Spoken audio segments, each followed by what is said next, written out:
सभी को मेरा जय श्री कृष्णा, जय श्री राधे। आइए, आप सभी का हार्दिक स्वागत है हमारे YouTube चैनल में।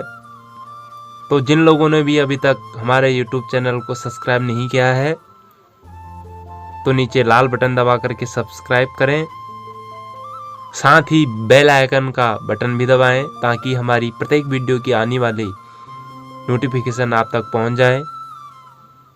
तो आइए, आज श्रीमद् भगवद गीता का द्वितीय अध्याय शुरू करते हैं। संजय कहने लगे, उस प्रकार करुणा से व्याप्त और आंसुओं से पूर्ण तथा व्याकुल नेत्रों वाले शोक युक्त उस अर्जुन के प्रति भगवान मधुसूदन ने यह वचन कहा। श्री कृष्ण भगवान कहने लगे, हे अर्जुन, तुझे इस असमय में यह मोह किस हेतु से प्राप्त हुआ? क्योंकि न तो यह श्रेष्ठ पुरुषों द्वारा आचरित है, न स्वर्ग को देने वाला है और न कीर्ति को करने वाला ही है। इसलिए हे अर्जुन, नपुंसकता को मत प्राप्त हो, तुझ में यह उचित नहीं जान पड़ती। हे परम तप, हृदय की तुच्छ दुर्बलताओं को त्याग कर युद्ध के लिए खड़ा हो जा। अर्जुन बोले, हे मधुसूदन, मैं रणभूमि में किस प्रकार बाणों से भीष्म पितामह और द्रोणाचार्य के विरुद्ध लड़ूंगा? क्योंकि हे अरिसूदन, वे दोनों ही मेरे पूज्य हैं। इसलिए इन महानुभाव गुरुजनों को न मारकर मैं इस लोक में भिक्षा का अन्न भी खाना कल्याणकारक समझता हूँ। क्योंकि गुरुजनों को मारकर भी यह लोक में रुधिर से सने हुए अर्थ और काम रूप भोगों को ही तो भोगूंगा। हम यह भी नहीं जानते हैं कि हमारे लिए युद्ध करना और न करना, इन दोनों में से कौन सा श्रेष्ठ है, अथवा यह भी नहीं जानते कि उन्हें हम जीतेंगे या हमको वे जीतेंगे। और जिनको मारकर हम जीतना भी नहीं चाहते, वे ही हमारे आत्मी धृतराष्ट्र के पुत्र हमारे मुकाबले में खड़े हैं। इसलिए कायरता रूप दोष से उपहत हुए स्वभाव वाला तथा धर्म के विषय में मोहचित्त हुआ मैं आपसे पूछता हूँ कि जो साधन निश्चित कल्याण कारक हो वह मेरे लिए कहिए। क्योंकि मैं आपका शिष्य हूँ, इसलिए आपके शरण हुए मुझको शिक्षा दीजिए। क्योंकि भूमि में निष्कंटक धन धान्य संपन्न राजा को और देवताओं के स्वामी पने को प्राप्त होकर भी मैं उस उपाय को नहीं देखता हूँ जो मेरी इंद्रियों के सुखाने वाले शोक को दूर कर सके। संजय कहने लगे, हे राजन, निंद्रा को जीतने वाले अर्जुन अंतर्यामी श्री कृष्ण महाराज के प्रति इस प्रकार कहकर फिर श्री गोविंद भगवान से युद्ध नहीं करूंगा यह स्पष्ट कहकर चुप हो गए। हे भरतवंशी धृतराष्ट्र, अंतर्यामी श्री कृष्ण महाराज दोनों सेनाओं के बीच में शोक करते हुए उस अर्जुन को हंसते हुए से यह वचन बोले। श्री कृष्ण भगवान कहने लगे, हे अर्जुन, तू न शोक करने योग्य मनुष्यों के लिए शोक करता है और पंडितों के से वचनों को कहता है, और जिनके प्राण चले गए हैं उनके लिए और जिनके प्राण नहीं गए हैं उनके लिए भी पंडित जन शोक नहीं करते।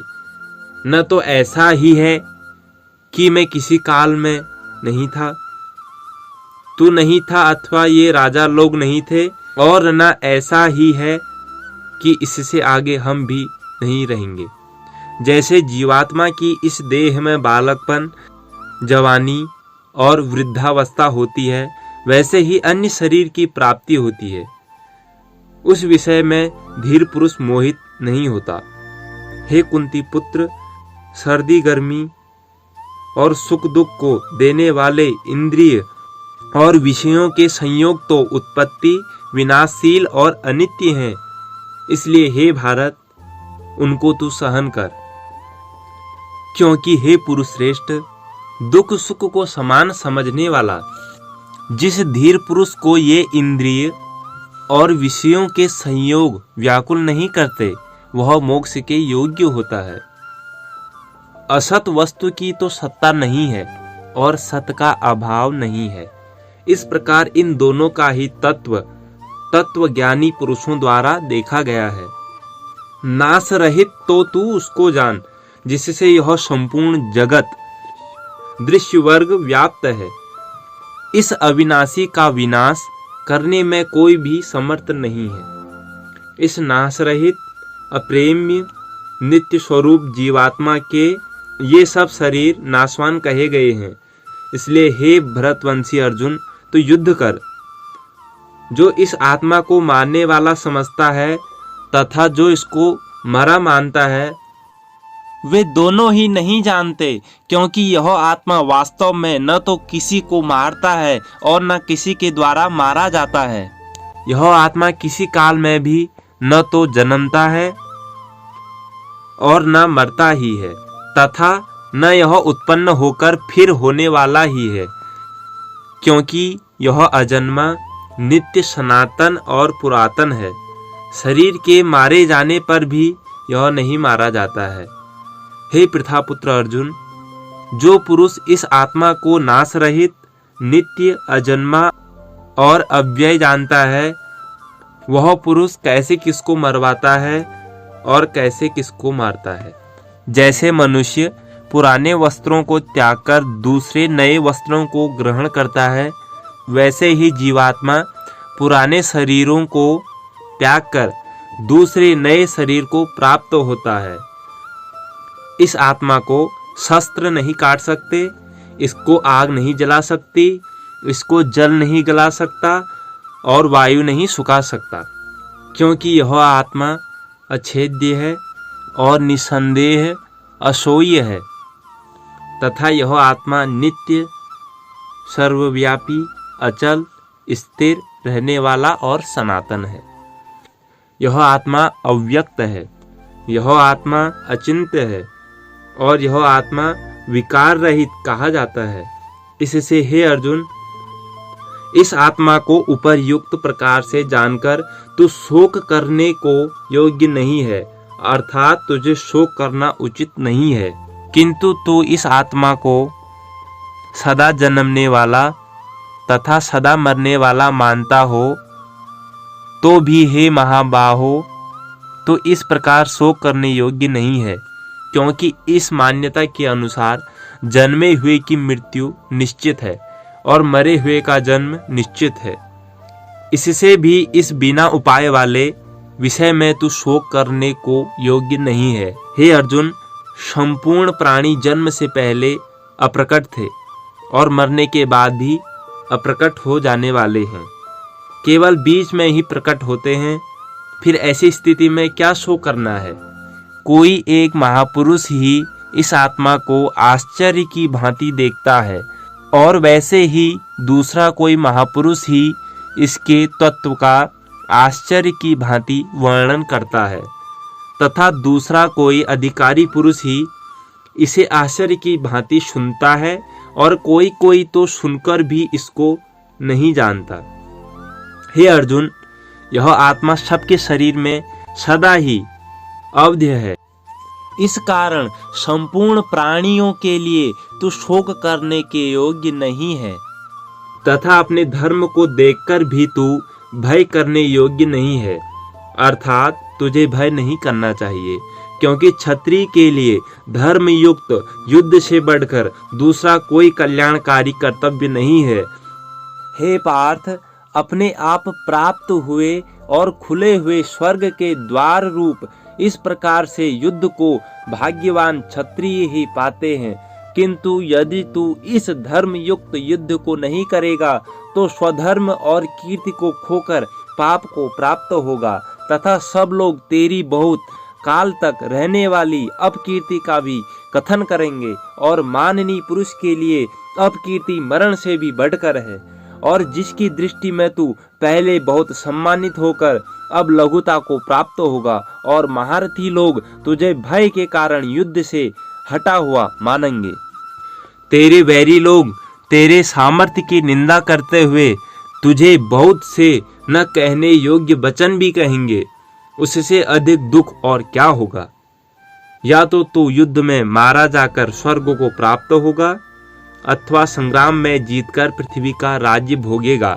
इस कारण हे अर्जुन, तू युद्ध के लिए निश्चय करके खड़ा हो जा।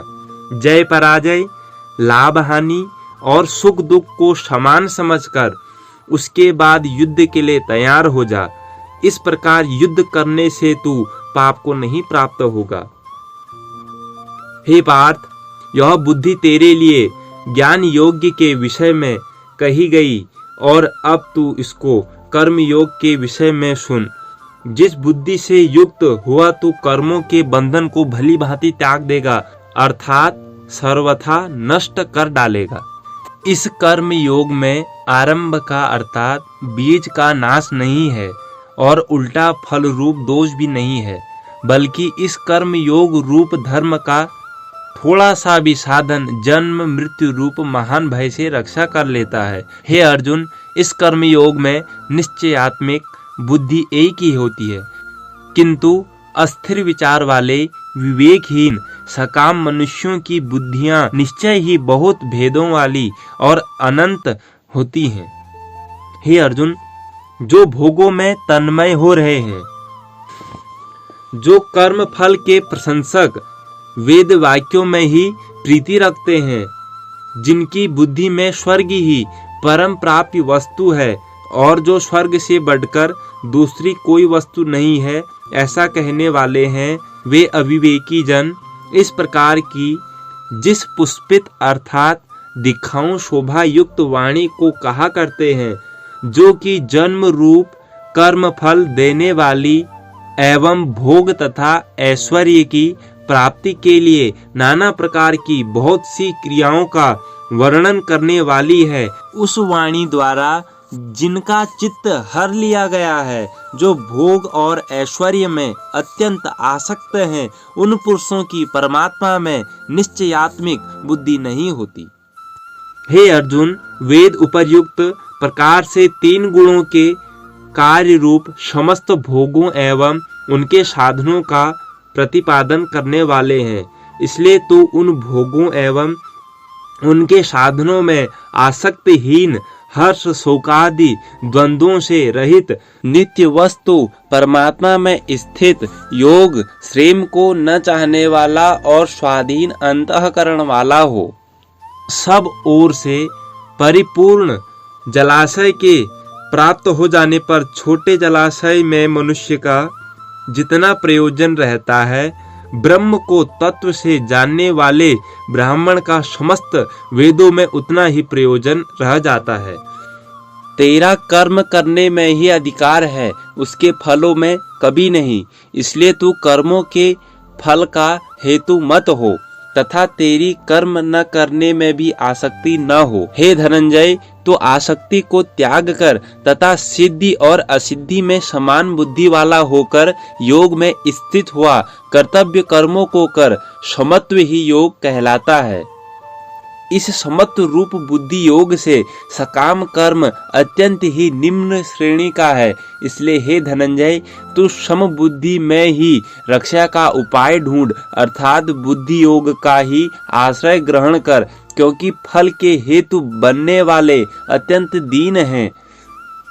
सम बुद्धि युक्त पुरुष पुण्य और पाप दोनों को ही इसी लोक में त्याग देता है, अर्थात उनसे मुक्त हो जाता है। इसलिए तू समत्व रूप योग में लग जा। यह समत्व रूप योग ही कर्मों में कुशलता है, अर्थात कर्म संबंध से छोड़ने का उपाय है। क्योंकि सम बुद्धि से युक्त ज्ञानी जन कर्मों से उत्पन्न होने वाले फल को त्याग कर जन्म रूप बंधन से मुक्त हो निर्विकार परम पद को प्राप्त हो जाते हैं। जिस काल में तेरी बुद्धि मोह रूप दलदल को भली भांति पार कर जाएगी, उस समय तू सुने हुए और सुनने में आने वाले इस लोक और परम लोक संबंधी सभी भोगों से वैराग्य को प्राप्त हो जाएगा। भांति भांति के वचनों को सुनने से विचलित हुई तेरी बुद्धि जब परमात्मा में अचल और स्थिर ठहर जाएगी, तब तू योग को प्राप्त हो जाएगा, अर्थात तेरी परमात्मा से नित्य संयोग हो जाएगा। अर्जुन कहने लगे, हे केशव, समाधि में स्थित परमात्मा को प्राप्त हुए स्थिर बुद्धि पुरुष का क्या लक्षण है? वह स्थिर बुद्धि पुरुष कैसे बोलता है, कैसे बैठता है और कैसे चलता है? श्री भगवान कहने लगे, हे अर्जुन, जिस काल में यह पुरुष मन से स्थिर संपूर्ण कामनाओं को भली भांति त्याग देता है और आत्मा से आत्मा में ही संतुष्ट रहता है, उस काल में वह स्थित प्रज्ञ कहा जाता है। दुखों की प्राप्ति होने पर जिसके मन में उद्वेग नहीं होता, सुखों की प्राप्ति में जो सर्वथा निष्प्रह है तथा जिसके राग भय और क्रोध नष्ट हो गए हैं, ऐसा मुनि स्थिर बुद्धि कहा जाता है। जो पुरुष सर्वत्र स्नेह रहित हुआ उस शुभ या अशुभ वस्तु को प्राप्त होकर न प्रसन्न होता है और न द्वेष करता है, उसकी बुद्धि स्थिर है। और कछुआ सब ओर से अपने अंगों को जैसे समेट लेता है, वैसे ही जब यह पुरुष इंद्रियों के विषयों से इंद्रियों को सब प्रकार से हटा लेता है, तब उसकी बुद्धि स्थिर है। इंद्रियों के द्वारा विषयों को ग्रहण न करने वाले पुरुष के भी केवल विषय तो निवृत्त हो जाते हैं, परंतु उनमें रहने वाली आसक्ति निवृत्त नहीं होती। इस स्थिति प्रज्ञ पुरुष की तो आसक्ति भी परमात्मा का साक्षात्कार करके निवृत्त हो जाती है।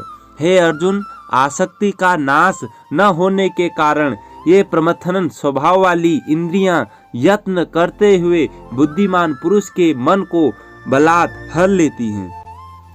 इसलिए साधक को चाहिए कि वह उन संपूर्ण इंद्रियों को वश में करके समाहित चित्त हुआ मेरे पारायण होकर ध्यान में बैठे, क्योंकि जिस पुरुष की इंद्रियां वश में होती हैं उसकी बुद्धि स्थिर हो जाती है। विषयों का चिंतन करने वाले पुरुष की उन विषयों में आसक्ति हो जाती है। आसक्ति से उन विषयों की कामना उत्पन्न होती है और कामना में विघ्न पड़ने से क्रोध उत्पन्न होता है।